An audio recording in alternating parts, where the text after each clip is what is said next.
All right, welcome everybody. We are here live, NewHampshireCrossCountry.com. We are the slightly older and grayer version than our counterparts, and much better looking version than my son. So we're gonna pass the torch a little bit. My name is Brent Kasich. I've been coaching at Co-Brown for about 20 years, and this good-looking guy to my left. I'm Portsmouth's Mike Leifert. I've been coaching for about 15 years. I'm Allie Davis. I coach Concord Girls Cross Country, and this is my 5th year. I'm Mike Smith from Scenic. I've been coaching for 20 years there. And I'm Ian French, and I coach at Londonderry, and this is my 11th year. And we're excited to be powered by Runner's Alley, and the rankings are sponsored by Demerits Hill Farm, Haunted Overload in Lee, New Hampshire. So what's really exciting for us this week is we can talk a little bit about sort of how this all works. So on Monday mornings, an email goes out to all of us coaches. There's about 20 of us involved in the email. And we basically kind of have a back and forth conversation about where do we think people should be ranked. And sometimes it's really easy. Sometimes a team surprises another team and just straight up wins a race. And okay, great, we move them up. But sometimes things happen. Teams don't race. A team that did races really well. Do we move them in? Do we move people down? And it becomes a conversation between all the coaches because we want to make as good a product for you guys as possible. We want you to feel like the rankings are right. And so sometimes it's really tough. And I would actually say we had a tough time with the 10th spot on the girls ranking this week. So I think we can probably move on into that. All right. So we're going to start things off with the ladies tonight. And leading the way is Kennett. And so they are in 10th place right now. That program is a family affair led by Bernie Livingston and his beautiful wife. And I know that his son Tim and daughter also help coach a lot. They are lucky enough to train up in the White Mountains, and they are a very frisky, tough team that knows how to peak at the right time of year. And we look for them to continue with this top 10 finish. My gut tells me they're going to go a little bit higher than top 10. But tied with them, who do we have, buddy? It's Londonderry. That's a scrappy team led by Carson. Yep, I'm sorry. Grace. Sorry. And McDonough. And they just got 5th at Wickham. With 196 points. They were previously ranked. They've got experience. They know what they're doing, and I think we're going to see, some movement from them this week. All right. So number 9th is Exeter. They are coming off a great weekend at Wickham Park, where they scored 193 points, and they placed 4th in the seeded race. They're led by Grace Jordan and Grace Mercier. And number 8 is Bedford. They're coming off a 6th place finish in the Wickham Park Championship race. They're led by junior Carly Ringo, who's racing stronger every meet. Okay, and next is 7th. It's a team I know a lot about, and that's Co-Brown. Our girls are led by Addison Cox. She did not race last weekend, has not been feeling 100% healthy, but we are very hopeful that we're going to have her in the future. You would think I would know a lot about this team, and I do, but I can't tell you what the order is going to be. Abigail O'Connor has been an incredible leader for us. And we have 2 amazing freshmen that are doing well with Sheldon and Mallory. And we've got a couple of wild cards with our 5th, 6th, and 7th runners, and certainly led by the general tests. And, we look forward to seeing what our identity is going to be come postseason. Concord's coming in at number 6. We placed 2nd in the championship race at Wickham Park. We have 3 very strong freshmen, Alexis Christie, Sophie Hopkins, and Molly Nyan, and we're definitely feeling ready and excited as we head into the championship season. Not to mention a Morgan Orcutt that's been running well. Of course. As well. All right, number 5, we've got Hopkinton. They were 2nd this past weekend at Pelham invite. And, they're definitely the top seed going into D3s. They've got a really tight group of girls. I was talking to one of their coaches today, and they were talking about how they have a tough decision to make because 1 through 8 is really, really close. And so they're gonna pack them in there at D3s for sure. And then I'm very interested in see how they race that Meet of Champions as well, because I think they definitely can sneak a spot New England. Coming in number 4, we've got Keene, easily won at CVCs, running strong, led by Michaela Randall. And this is an enthusiastic team. It's a strong team. Keene's got a tradition of kind of being out there, laying down in the weeds, and then suddenly, boom, they're there. Strong in the postseason. Strong in the postseason. They're very strong when it counts. Absolutely. All right, so next for us is Merrimack Valley. They were third last week, are third again. We know Dave Irvin knows how to peak his athletes. He's had a lot of great individual champions, but this year he seems to have his fingers on a possible state championship. Their girls are looking really good. They just won at Plymouth, led by the Sophias, obviously. Both of them are running really well, and I got a feeling that experience with Sophia is going to be paying off as well. Sophia Reynolds, that is going to be paying off as well during the postseason. Look for her to start breaking through.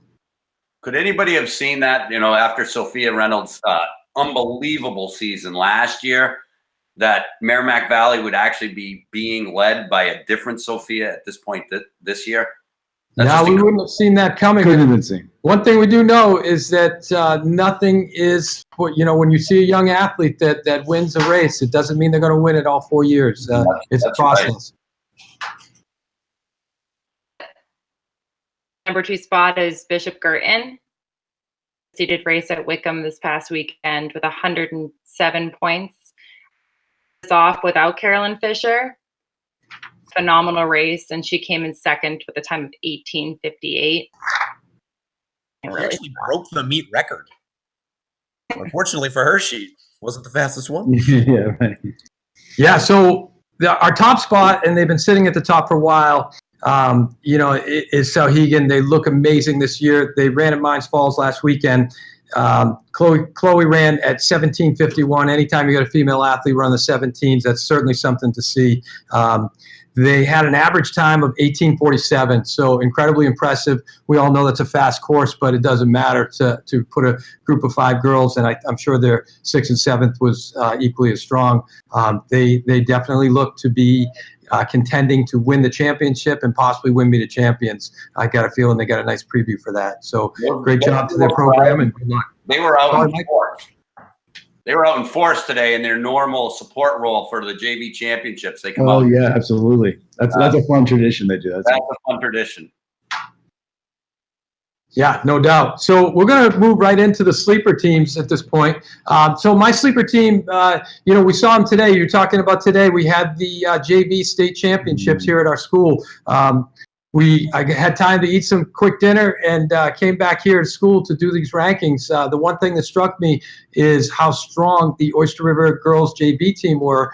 We put 4 girls, I think, in the top 7, but then almost lost the meet because Oyster River piled in after us. So anytime you see that, you've got a very strong varsity team as well. So I think we're all very impressed with what Oyster River did, and don't be shocked if you see them based on their strong tradition of being in that top 10 at the end of the season. My sleeper is Hanover. They have been resting girls sporadically. When they're at full strength, I think they're going to be a real force. Led by Christy Allman. They're strong tradition, and I think they're going to be there when it matters. My sleeper is Central. They just won the Manchester City meet this week. Who won the meet?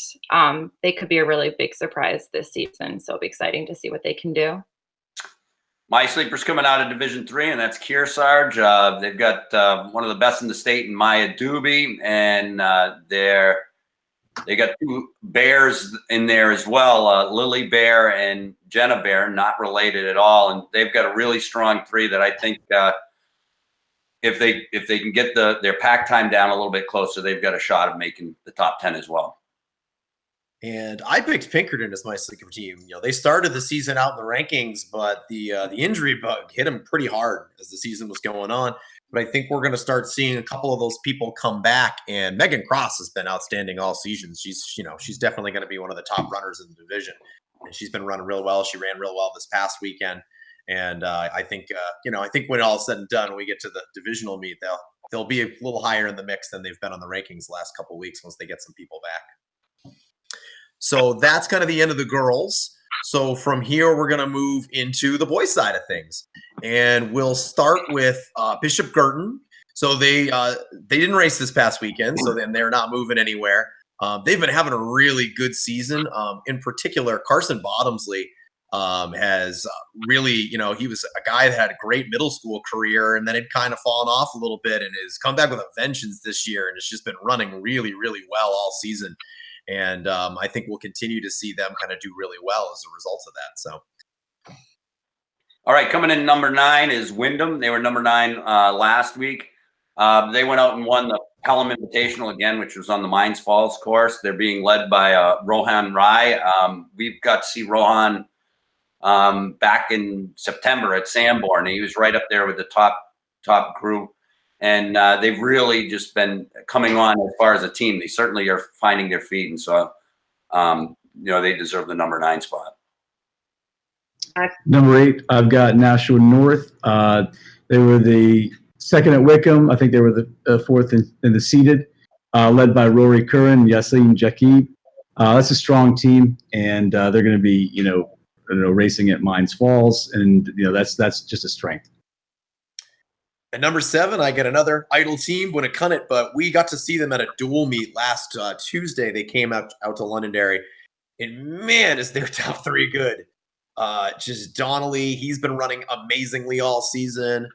Jack Taylor has been great. Tarasina looked amazing. Noah Tarasina looked amazing. And, I think when we get to D1s there, those three guys are going to be like right up in the top mix, especially Donnelly. He's a guy who has a chance to win it all. So they look really good so far this season. All right. And next up, Scott McGrath, I wish you were here because here I am talking.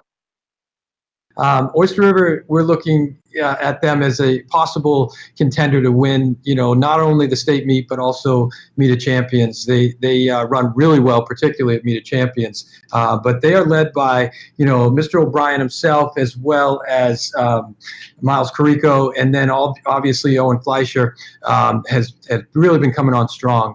They're that one team that we know all 3 of them can run with any of the top boys at our school at Co-Brown. So we're certainly going to have our eyes open for them, and very much a team that can be contending in postseason. Concord boys are coming in at they placed 4th in the championship race at Wickham Park. They're led by Ryan Devine, Evan Bragg, and David Cook, and they have a lot of experience coming into this. So it should be great to see how they turn out. Number 4, we got Pinkerton, and they didn't race this past weekend, but they've been awesome all year. Luke Brennan was going to be really good. He had an outstanding outdoor season, and he came into this season guns blazing. But they got a little bonus this year when a guy moved out, Stephen Connolly, moved out from California, and it just really gave those guys a boost up in the rankings. I mean, he's been an outstanding second man. He's, I think the worst he's been behind Brennan was about 10, 15 seconds. And man, they've just been awesome as a result. And senior Zach Plaza has been running really well for them as well.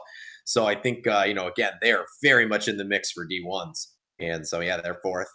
I also have the honor of talking about 3rd, which is my team, Londonderry. We went down to the Manhattan Invite this past weekend. Hopefully you saw we got to take over the Instagram while we were down there, and hopefully you saw some fun stuff on there. In particular, we've got these 3 guys. They're juniors this year. Ryan Young, Matt Griffin, and Will Heenan, and they were 1, 2, 3 in the junior high state meet when they were in 8th grade. And man, now you're just seeing the benefits of having something like that happen for you, because the 3 of them have just been running great. But they've also been helped by a freshman, Sean Clegg, who came in and was an immediate difference maker. And he wasn't able to race this weekend. He was a little under the weather. So the team ended up taking 16th. But I think if Clegg had been in the race, you would have seen us right about 10th place. And if you've never been down to that meet, it is truly something else. There were 4 nationally ranked teams in it, and a bunch of them got beat. And we'll see a couple of them in the near future as we get to New England. So hopefully some of you will be racing against some of those guys, especially some of those Rhode Island teams. So Londonderry at 3. Right. And my pick at number 2 is Keene. They easily win the CVC. Jake Velasquez could be, the fastest in the state. These guys are legitimate. And again, Keene always kind of is there at the end when it matters. They're a big time program, and they're to be feared. Elusive. Elusive, yeah, yes. What a great word. Number 1, they've been number 1 pretty much all season.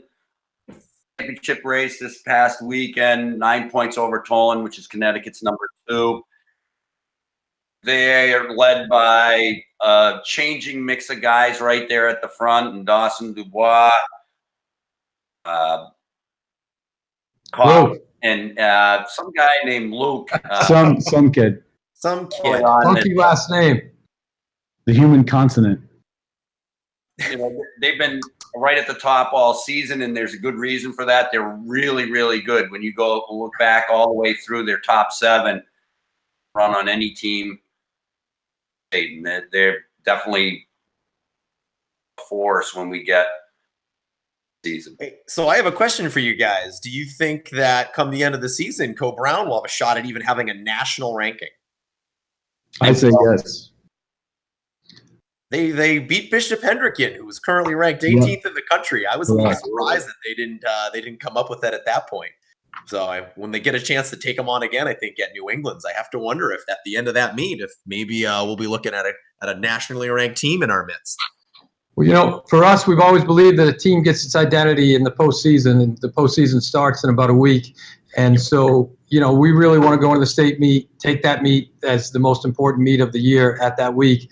Then, you know, move into Meet of Champions, and then obviously New England's is something that we're all shooting for. And if we do as well as we hope we can on that week, and then maybe we can get nationally ranked, well, that'll be something to bring to Nike. And so that's kind of our whole process is going to be week by week. You know, and we do have a different leader every week, which is a lot of fun for us. And it's something that it's really not just about our top 3. You know, I think probably the biggest standout kid all year long, you know, Wyatt has been amazing for us. But certainly Carter Sylvester as the big standout. That's probably our number 5. But I say probably because we just don't know. But he's somebody who makes us very strong. So right now we're going to get into a little bit of comments. And so Mike's got a couple that he wants to go with. Some people are writing in, and one of the kind of a topic, and maybe we can just do a quick hit on this and kind of go around and do, you know, kind of a bullet point thing. Someone's reaching out and saying, what's our favorite thing about coaching? And I'll lead off with that. I like, you know, the big time wins. I do like that, but I like what I saw today, which is I had a kid who started this season running a 42-minute 5K. And then finished with I think a 28 today, has run the 27 last week. Like, just the progress. I mean, he couldn't run a step, and now he's there, and he feels great about himself. That legitimately makes me feel good about what we're doing here. Yeah, that was a special moment, no doubt. And for me, you know, being part of this program, I've always felt lucky to be part of it. And, you know, it's really about building the relationships, both with the staff and the kids. It keeps me personally healthy, and it gives me that sense of competition that I so much love. And, you know, one of the cool things about our sport is you can't play defense. And so it sometimes can be frustrating when a team's sitting on top, but we always know that, you know, at the end of the day, you know, we become good friends with each other, and that's pretty fun. For Concord when I was in high school, I love getting to share my passion for running and help instill that onto them, and hopefully have some like lifelong runners and have them enjoy this sport for their entire life. I'm going to pick up where Brent left off too, and just the camaraderie. So we brought our entire team up, even though we only had 4 kids running. Teams were going to go off and do a workout in Northwood Meadows, right down the road from there. Campbell coaches and their kids were going to do the exact same thing. So we actually got both of the programs together. And to be honest, you know, my boys program and their boys program, Division III title, you know, they all just headed out down there to get their workout and came back and had a great time. So other sports. So it's pretty. I love getting to see the progression for some of these kids over like 4 years where, you know, I work with boys, and sometimes they come in and they're about 3 foot nothing. And then senior year, all of a sudden they show up at the beginning of the fall and they're 6'2".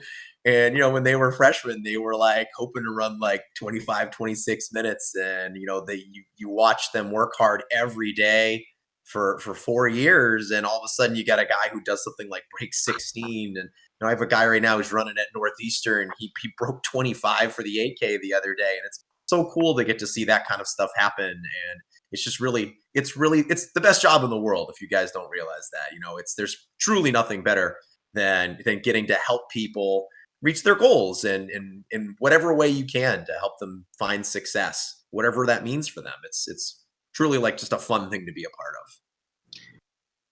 Another comment coming in here. Do we have any predictions for the capital area meet this weekend?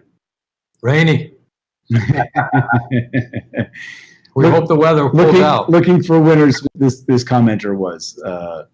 I'm going to plead ignorance. I don't do a lot with the Division I stuff yet, so we'll see how it goes. Anybody else things that on your mind about predictions for capital area? I think Concord boys are going to take it, and I think Merrimack Valley is looking for girls, is looking really strong. Hopkinton and Concord girls are all going to be fighting it out for that number 1 spot in the capital area. It's going to be pretty intense. Nice job. At the Merrimack Valley girls go out hard. Yeah, no doubt. So we're gonna jump into the sleeper teams on the boys' side. We haven't done that yet. So my sleeper team, I'll begin, is my old school, Class 87. I'm really proud of the Conant boys. I've heard a lot about their training, and we think that they're a team that could make their way into Meet of Champions this year, which would be a big, huge success for them, and I wish them the best of luck. I'm looking at Hanover. They've got a great pack, very strong tradition. They've been in the big time before. They know what to do and when to do it. My sleeper team is Messinic boys. They're led by Landon Valancourt. They always come on strong at the end of the season. So, Brent, once again, a little bit on Conant. I think it's a slam dunk that they make Meet of Champions, Good. and I think that they're going to be vying for the D3 title as well. That's awesome. Sleeper team will be Conval. They've been kind of under the radar. I think they were ranked at 1 point across the board, led by Harrison Kim. Time in, time out, they're right in there getting the job done. So I think they have a shot at making the top 10. And they had just to jump in on that, they had a really good performance at the JV state meet today with their JVs. That was a lot better than I've seen in the past, which again, bigger than they. Right. I'm going with Sauhegan. I think anytime you all of a sudden have a freshman as your lead runner, that immediately jumps your team up from where you probably thought you were going to be. And Cariso Anderson, he took 8th place at Pelham this past weekend. And Sauhegan was the second team overall. They look really strong. They've been putting in some good times, and they just every year they always seem to be good. So I have a feeling we'll see some strong races out of them as the season goes towards the end here. Bumblebee. All right, so we're going to go into a session we call Choir. Begin by talking D1 picks for state champs, and I'm going to kind of throw it out there right now on the D1 side, and I love the boys in Concord. I think that they know how to win. They are a team that is always challenging and putting themselves out there. So big hats off to them. I could be rolling the dice on that. On the girls' side, I think as far as D1 goes, I'm also really rooting for Concord again because I saw what they could do last weekend, and it was impressive stuff. So I think as a team, they could surprise some people. No shade, but I gotta say Keene. I think they're just a strong team, and they're well ranked. They got a really top runner, so I like what I'm seeing there from the guys. And on the girls' side, I think Sauhegan Bishop Girton looks like they might have something there. I biased here, but I'm definitely rooting for Concord as well. I think that the boys are going to be coming in really hungry and really wanting to keep that title. In particular is also in the same boat and is going to be really fighting out there in hopes that day. I'm going to have to echo Mr. Leifert. I think that Keene, it'd be easier if we saw a little bit more, but they just, with Jake Velasquez, who knows? Who knows how fast he's going to run? Bishop Girton behind the two Carolines, it's pretty tough to bet against. I feel like I'm not supposed to pick my team, but obviously, Yeah. Do it. my team. Do it. That's Do right. it. Get it. Legendary boys are coming in hot. Again, you need to get a freshman in the varsity who's been just been running out of his shoes. At the beginning of he started out the season at about 18 minutes, and he's now down into like the mid to low 16s. And I felt like we were going to have a strong team anyway, so it's been really awesome to get to watch this freshman come in and kind of shake up the old guys a little bit and surprise them. And so it's been really fun to watch. But I will say, Keene looked amazing. Those times that they ran this past weekend were fast. Especially obviously, but Nico Ramirez too. Right. And Torn Kindop just they've been cooking. And I'm with you guys. I don't know how you pick against BG right now with how well they raced this past weekend, where they didn't have Caroline Fisher. Like, they look tough to beat right now. Like, if you can run that well without your top runner, like, how do you beat that? It's going to be tough. So let's transition into the D2 teams. And so let's talk about the girls. On the girls' side, I really feel like Sauhegan is a team that is going to be really tough to beat for everybody. You know, I've spoken about them earlier. They're pack time. They're number one runners. You name it, they're in good shape. On the boys' side, of course, I'm pretty biased towards my boys' team. I think the D2 race is going to be very close. We got a lot of respect for the Oyster River boys, but we're hoping to take that one. I have to agree on both counts. Sauhegan has just too much, and it's too good. And on the boys' side, this is one of the better teams I've seen in a long, long time. For Amy Brown.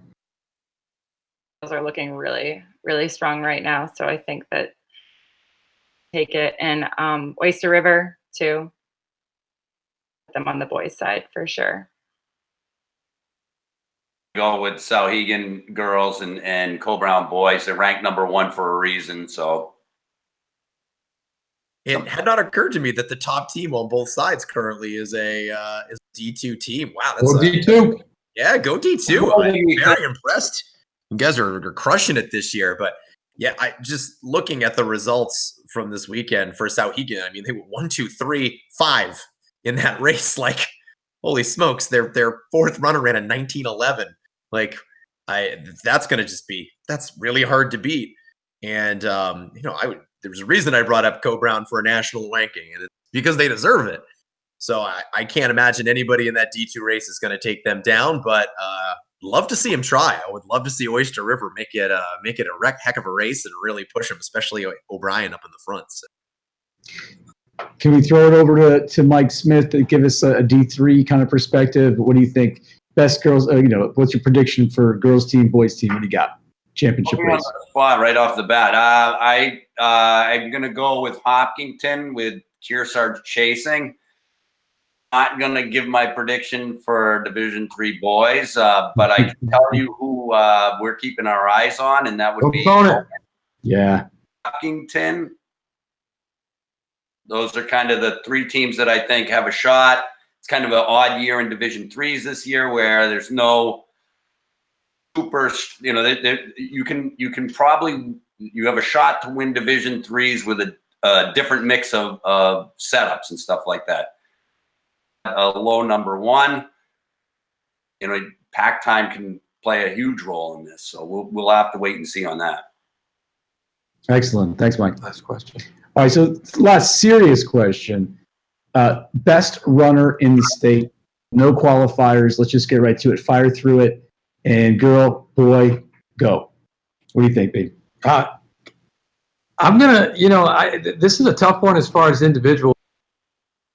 Clear champion right away. On the girls' side, I'm going to go with Sophia Reynolds right now, and I know that sounds crazy. Obviously, Caroline Fisher is in my head as well, but I just feel like Sophia Reynolds may kind of surprise a lot of people, and when the dust settles over the next 3 weeks, her name is going to be in there. And on the boys' side, I really don't know. I think that there's a lot of great runners out there. It's D2. We have no clue who the champion is going to be, and I'm going to say Velasquez because I know he's running really well.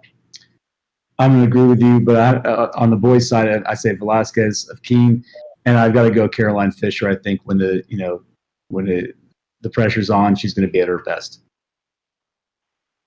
Yeah, I was going to say Carolyn Fisher, and for the girls' side, or Carolyn Toll, and do an amazing job when it matters most. And excited to see how Colin Lee does.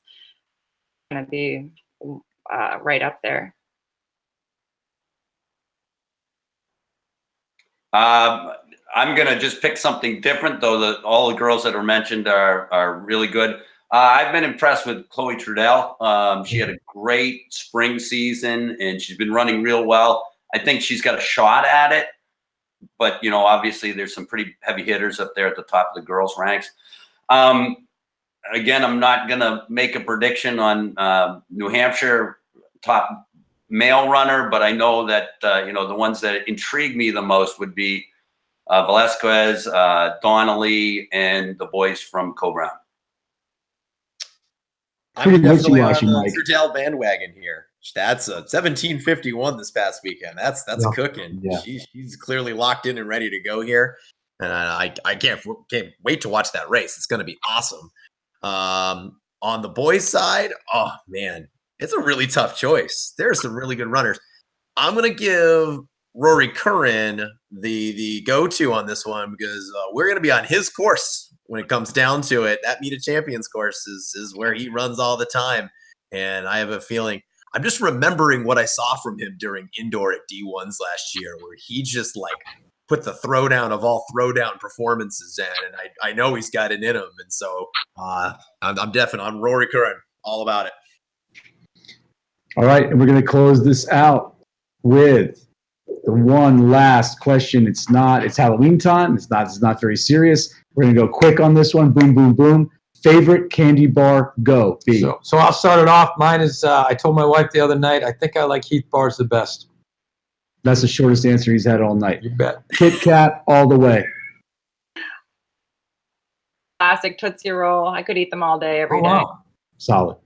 Literally. I stay away from candy bars. Oh, boo. That's Mike, no answer tonight, Mike. I don't eat You eat candy. Kale ball. I love Halloween because the 100 grand bars come out in those little ones and they're wicked Solid. cheap. I could eat 1,000,000 of those 100 grand bars. All right, so we're really excited to bring the coaches into the play tonight. We hope we did as well as our younger counterparts did.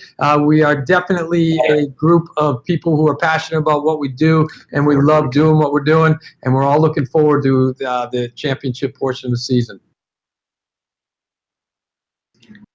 So we are powered by Runners Alley, ranking sponsored by Demerit Hills Farms Haunted Overload in Lee, New Hampshire. And of course we crushed it. Oh, we beat the kids for sure.